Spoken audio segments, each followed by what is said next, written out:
One God awareness അക്കാഡമിയിലേക്ക് മഹർഷി മഹാകവി Gurushree professor P Krishnakumar സാഹിത്യ ദർശന പഠന പരമ്പരയിലേക്ക് ഏവർക്കും സ്വാഗതം. ധർമ്മവർഷം 98. ധ്രുവസിദ്ധിപ്രദം സാക്ഷാ അംബികാ പരദർശനം ഗുരും ശക്തീശ്വരം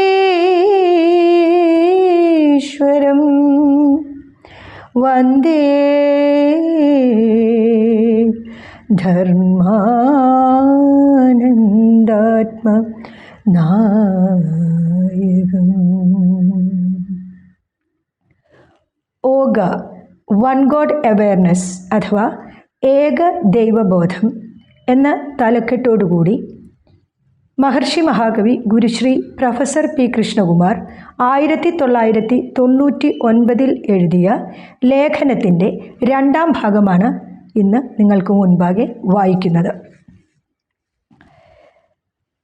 ദൈവം വിശ്വശക്തിയാണെന്നും വിശ്വശക്തിയല്ലാതെ മറ്റൊരു ദൈവം ഇല്ലെന്നും യുക്തിഭദ്രമായ ചിന്ത കൊണ്ട് ബോധ്യപ്പെട്ടവർക്ക് എന്തിനാണ് ദൈവം, എന്തിനാണ് പ്രാർത്ഥന എന്ന ചോദ്യങ്ങൾ അപ്രസക്തങ്ങളാണ്, അബദ്ധങ്ങളാണ്. പ്രകൃതിയിൽ മനുഷ്യൻ ഒരു ശക്തി പ്രതിഭാസമാകൊണ്ട് സ്വന്തം നിലനിൽപ്പിനു വേണ്ടി മനസ്സിനും ശരീരത്തിനുമെല്ലാം ആവശ്യമായ ശക്തി നേടിയേ ഒക്കൂ. ഈ വഴിക്ക് ചിന്തിക്കുമ്പോഴാണ് ധ്യാനവും പ്രാർത്ഥനയുമൊക്കെ ആവശ്യമാണെന്ന് ബോധ്യപ്പെടുന്നത്. അന്ധമായ ദൈവവിശ്വാസത്തിലേക്കല്ല ഓഗ മനുഷ്യനെ കൊണ്ടുപോകുന്നത്. യുക്തിയിലും അനുഭവത്തിലും വേരൂന്നിയ ബോധത്തിൻ്റെ വെളിച്ചത്തിൽ മനുഷ്യനെ എത്തിക്കുവാനാണ് ഓഗ ശ്രമിക്കുന്നത്. ദൈവത്തെ വലിയതായി സങ്കല്പിക്കാൻ വലിയ മനസ്സു വേണം, ഉയർന്ന ബുദ്ധി വേണം, തെളിഞ്ഞ ബോധം വേണം. ഇവയെല്ലാം ഉണ്ടാകാനുള്ള ശക്തിയാണ് പ്രാർത്ഥന കൊണ്ട് നേടേണ്ടത്. നേടിയാൽ മനുഷ്യൻ രക്ഷപ്പെട്ടു. പിന്നെ ഏതു പ്രശ്നത്തിനും പ്രതിവിധി കണ്ടെത്താൻ പ്രയാസമില്ല. മനുഷ്യൻ്റെ കണ്ണിൽ, മനസ്സിൽ, ബോധത്തിൽ, ധാരണയിൽ, വിശ്വാസത്തിൽ ദൈവം വലുതായി വിളങ്ങണം, ബൃഹത്തായ ഒന്നായി തീരണം. ബൃഹത്തായ ദൈവത്തെയാണ് ഋഷികവികൾ ബ്രഹ്മം എന്ന് വിളിച്ചത്. ദൈവത്തെ മഹത്വപ്പെടുത്തുമ്പോൾ സംഭവിക്കുന്നത് ദൈവം വലുതായി, ബൃഹത്തായി, ബ്രഹ്മമായി അനുഭവപ്പെടുന്നു. ദൈവം ബ്രഹ്മമാകുമ്പോൾ അതിനേക്കാൾ വലിയതായി സങ്കല്പിക്കാൻ മറ്റൊന്നുമില്ലാതാകുന്നു. ദൈവം എന്നത് മനുഷ്യൻ്റെ ഏറ്റവും വലിയ സങ്കല്പമാകുന്നില്ലെങ്കിൽ ദൈവത്തിനുപരിയായി പിന്നെയും മനുഷ്യന് സങ്കല്പം ഉണ്ടാകുമല്ലോ. ദൈവത്തേക്കാൾ വലിയ സങ്കല്പം ദൈവത്തെ ചെറുതാക്കുന്നു. മറ്റൊരു വിധത്തിൽ പറഞ്ഞാൽ ദൈവത്തേക്കാൾ വലിയ സങ്കല്പം ദൈവത്തെ ഉണ്ടാക്കും. അതുകൊണ്ട് ദൈവം എന്നത് മനുഷ്യൻ്റെ ഏറ്റവും വലിയ സങ്കല്പമായിരിക്കണം. ഏറ്റവും വലിയ സങ്കല്പം എന്ന അർത്ഥത്തിലാണ് ഓഗ ഇവിടെ ബ്രഹ്മം എന്ന പദം ഉപയോഗിക്കുന്നത്. ശക്തിസ്വരൂപമായ ബ്രഹ്മം എന്ന അർത്ഥത്തിലാണ് ഓഗ പ്രകൃതി എന്നും പറയുന്നത്. ഓഗയുടെ കണ്ണിൽ വിശ്വപ്രകൃതി ശക്തി ബ്രഹ്മമാണ്. കരുണ, കോപം, സ്നേഹം തുടങ്ങിയ വികാരങ്ങളുള്ള മനുഷ്യൻ്റെ ഒരു വലിയ പതിപ്പായി ദൈവത്തെ സങ്കല്പിച്ചാൽ ദൈവം ചെറുതായി പോകുന്നു. മനുഷ്യൻ്റെ വലിയ പതിപ്പാണെങ്കിലും ദൈവത്തിൻ്റെ ചെറിയ പതിപ്പാണത്. ദൈവത്തെ പുരുഷഭാവത്തിൽ മാത്രം കണ്ടാലും സ്ത്രീഭാവത്തിൽ മാത്രം കണ്ടാലും ദൈവത്തെ സങ്കല്പം കൊണ്ട് വലുതാക്കാവുന്നിടത്തോളം വലുതാക്കുന്നില്ല. ദൈവം ഏറ്റവും വലുതാകുമ്പോൾ സർവഭാവങ്ങളും ദൈവത്തിൻ്റേതാകും. ദൈവമല്ലാതെ മറ്റൊന്നില്ലെന്ന് ബോധ്യപ്പെടും. അതിനാൽ ദൈവത്തെ ഏതു പേരുകൊണ്ടും വിളിക്കാം. ദൈവത്തിൻ്റെ നാമങ്ങൾ അനേകങ്ങളാണ്.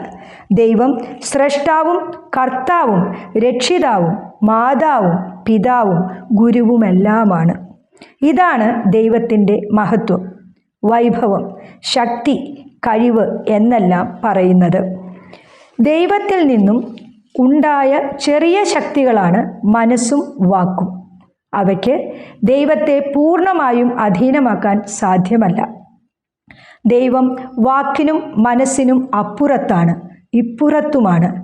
വാക്കും മനസ്സും ദൈവത്തിൽ നിന്നാണ്. സൂര്യനിൽ നിന്നുണ്ടാകുന്ന വെളിച്ചം സൂര്യൻ തന്നെ ആകുന്നതുപോലെ വാക്കും മനസ്സും ദൈവമാകുന്നു. ദൈവമാണെന്ന് ധ്യാന തപസ്സുകൊണ്ട് ബോധ്യപ്പെടുന്നവർ ദൈവത്തിൻ്റെ മക്കളായി മാറുന്നു.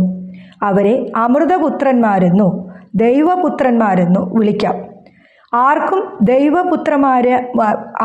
ദൈവപുത്രന്മാരാകാനുള്ള അവകാശമുണ്ട്.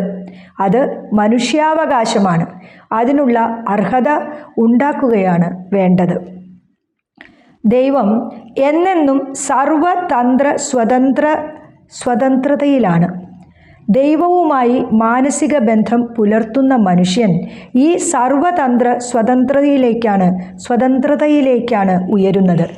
ദൈവം എന്നെന്നും സർവതന്ത്ര സ്വതന്ത്രതയിലാണ്. ദൈവവുമായി മാനസിക ബന്ധം പുലർത്തുന്ന മനുഷ്യൻ ഈ സർവതന്ത്ര സ്വതന്ത്രതയിലേക്കാണ് ഉയരുന്നത്. മനുഷ്യ സ്വാതന്ത്ര്യത്തിൻ്റെ ഉച്ചകോടിയാണത്. അതാണ് ജീവൻ മുക്താവസ്ഥ. അതാണ് യഥാർത്ഥ സന്യാസം. സർവതന്ത്ര സ്വതന്ത്രതയിൽ ജനിച്ചവൻ ജീവൻ മുക്താവസ്ഥയിൽ, സന്യാസത്തിൽ, ബുദ്ധഭാവത്തിൽ, സിദ്ധഭാവത്തിൽ, ദൈവപുത്ര പദവിയിൽ എത്തുമ്പോഴേ മനുഷ്യജന്മം സാർത്ഥകവും സമ്പൂർണവും സമൂല്യവും സംതൃപ്തവും ആകെയുള്ളൂ. സർവതന്ത്ര സ്വതന്ത്രതയിൽ, ജീവൻ മുക്താവസ്ഥയിൽ, സന്യാസത്തിൽ, ബുദ്ധഭാവത്തിൽ, സിദ്ധഭാവത്തിൽ, ദൈവപുത്ര പദവിയിൽ എത്തുമ്പോഴേ മനുഷ്യജന്മം സാർത്ഥകവും സമ്പൂർണവും സമൂല്യവും സംതൃപ്തവും ആകെയുള്ളൂ.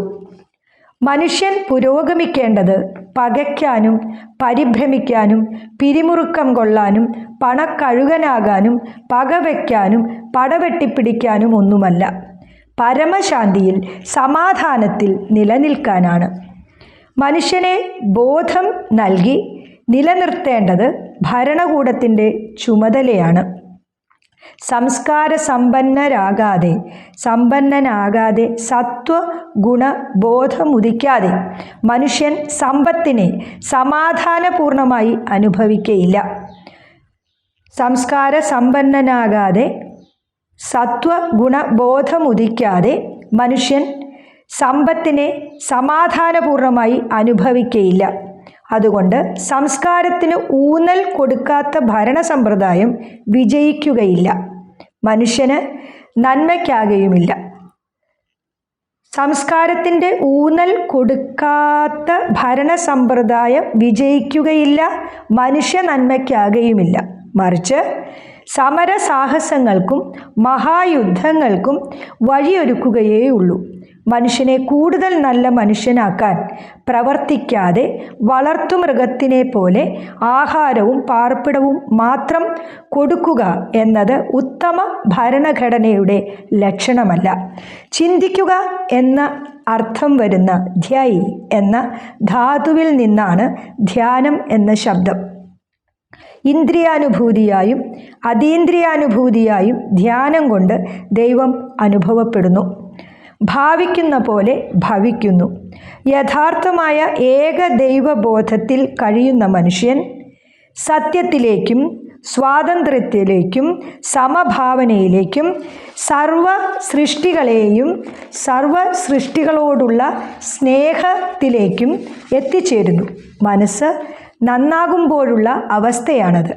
മനസ്സു നന്നായാൽ മനുഷ്യൻ നന്നായി, മനുഷ്യൻ നന്നായാൽ ലോകം നന്നായി.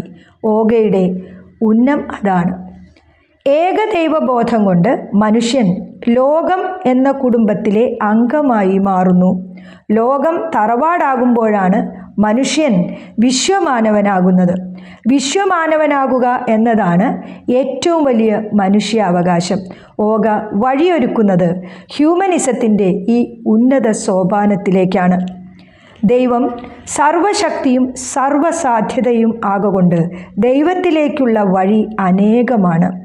ഏതു ധ്യാനവും ദൈവശക്തിക്ക് അധീനമാണ്. കാരണം ധ്യാനിക്കുന്നത് ദൈവശക്തിയിൽ നിന്നുണ്ടായ ദൈവശക്തിയായ പ്രകൃതിയിൽ ജീവിക്കുന്ന മനുഷ്യനെന്ന ശക്തി പ്രതിഭാസമാണ്. ധ്യാന സങ്കല്പ ശക്തികൾ കൊണ്ട് മനുഷ്യൻ അനുഭവിക്കുന്നതും ആനന്ദവും അനുഭൂതിയും അറിവും അങ്ങേയറ്റത്തെ ബോധവും അകത്തെ വെളിച്ചവും ആയ ദൈവത്തെയാണ്. ആ വെളിച്ചത്തിലേക്കാണ് ഓഗയുടെ പ്രയാണം. ദൈവം സർവശക്തിയും സർവസാധ്യതയും ആകൊണ്ട് ദൈവത്തിലേക്കുള്ള വഴി അനേകമാണ്. ഏതു ധ്യാനവും ദൈവശക്തിക്ക് അധീനമാണ്. കാരണം ധ്യാനിക്കുന്നത് ദൈവശക്തിയിൽ നിന്നുണ്ടായ ദൈവശക്തിയായ പ്രകൃതിയിൽ ജീവിക്കുന്ന മനുഷ്യനെന്ന ശക്തി പ്രതിഭാസമാണ്. ധ്യാന സങ്കല്പ ശക്തികൾ കൊണ്ട് മനുഷ്യൻ അനുഭവിക്കുന്നതും ആനന്ദവും അനുഭൂതിയും അറിവും അങ്ങേയറ്റത്തെ ബോധവും അകത്തെ വെളിച്ചവുമായ ദൈവത്തെയാണ്. ആ വെളിച്ചത്തിലേക്കാണ് ഓഗയുടെ പ്രയാണം. എല്ലാവർക്കും നന്ദി, നമസ്കാരം. ജയ് ജഗത്.